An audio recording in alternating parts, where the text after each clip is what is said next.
Muy bien, pues ahora vamos a hablar de escalas logarítmicas. Entonces, empezamos hablando de la escala lineal.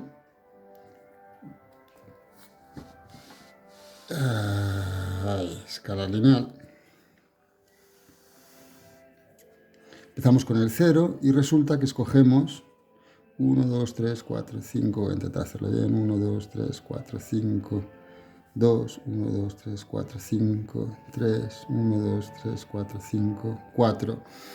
Es decir, que escojo segmentos de la misma longitud para representar unidades 0, 1, 2, 3, 4 y, por ejemplo, me doy cuenta que para pasar de una unidad a la otra, pues estoy sumando una misma cantidad. Es decir, que para pasar de este punto representado sobre nuestra recta a la siguiente unidad, sumo una unidad, sumo una unidad, sumo una unidad. Es decir, que aquí lo que me permite avanzar en esta representación, en esta recta, es la operación suma.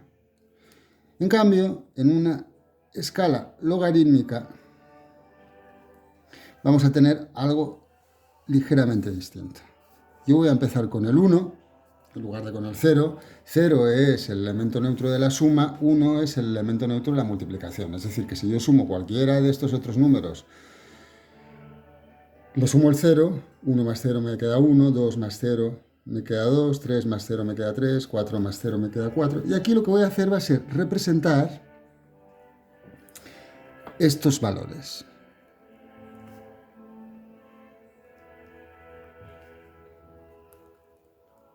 Entonces fijaos que aquí tengo un 0, aquí tengo dos ceros, aquí tengo tres ceros, aquí tengo cuatro ceros. ¿Qué quiere decir esto? Que ahora estas unidades, representadas todas por segmentos de la misma longitud, no tienen el mismo valor, es decir, no hay el mismo número de unidades entre los extremos, sino que aquí lo que ocurre es que para pasar de una unidad a la siguiente no estoy sumando siempre una cantidad fija, sino que estoy multiplicando siempre por una cantidad fija. En este caso, fijaos que para pasar del 1 al 10, multiplico por 10, para pasar del 10 al 100, multiplico por 10, del 100 al 1000 multiplico por 10, del 1000 al 10.000 multiplico por 10, cuando aquí era sumo 1, sumo 1, sumo 1, sumo 1. Claro, si yo, por ejemplo, quiero representar el 0,5, el 0,5 es el 0 más el 1 entre 2, su media aritmética. Esto es 1 entre 2, 0,5. El punto medio de este segmento se obtiene a partir de la siguiente operación. Suma de los extremos, 0 más 1, dividido entre 2. ¿Cómo se obtendrá el punto medio de este segmento? A esta operación se le llama media aritmética,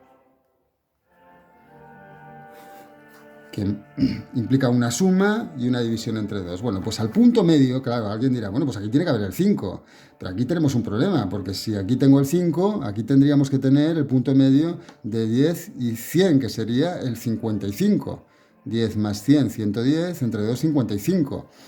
Pasa algo extraño, porque entonces lo que estaríamos aquí es dando un valor de 5 a la mitad de este segmento, dando un valor de 5 a la mitad de este segmento, pero aquí a la mitad de este segmento le estaríamos dando un valor de 45 y aquí también de 45. Es algo extraño. Entonces nosotros lo que tenemos que hacer es olvidarnos de la suma como operación que nos permite ir avanzando en esta representación lineal, en una recta, y vamos a utilizar la media geométrica.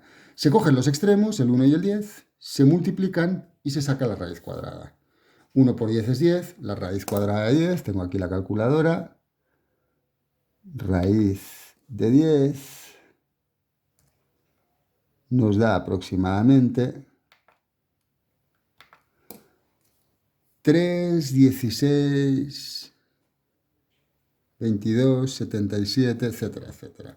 Es decir, que este punto medio del segmento no es el 5, como esperábamos según la lógica de nuestra escala lineal. En este caso tengo el 3,16. ¿Cómo podría...? Porque, fijaos, este 3,16 se encuentra a mitad de camino exactamente del 1 y del 10. ¿Por qué? Porque si yo multiplico 3,16 por raíz de 10, me va a dar 10. Y si 3,16 lo divido entre 10, me va a dar 1. Es decir, que si multiplico por raíz de 10, llego al extremo de la derecha de mi intervalo, y si divido entre 10, llego al extremo de la izquierda de mi intervalo. ¿Qué ocurre en una escala logarítmica? 1, 10. Hemos visto que en el punto medio tenemos el 3, 16. ¿Qué ocurrirá con el 2, el 3, el 4, el 5, el 6, el 7, el 8, el 9? ¿Dónde están situados estos valores? No podemos de manera equidistante colocarlos en este segmento, repartirlos entre el 1 y el 10, porque hemos visto que no funciona. No funciona el sumar y dividir entre el número de partes en que queramos dividir nuestro segmento. Recordad que aquí podríamos utilizar el teorema de Tales para la división de estos segmentos en un número determinado de partes, el que quisiéramos. Imaginaos que quisiéramos representar el 9. ¿Dónde estaría el 9 según esta escala, la escala logarítmica?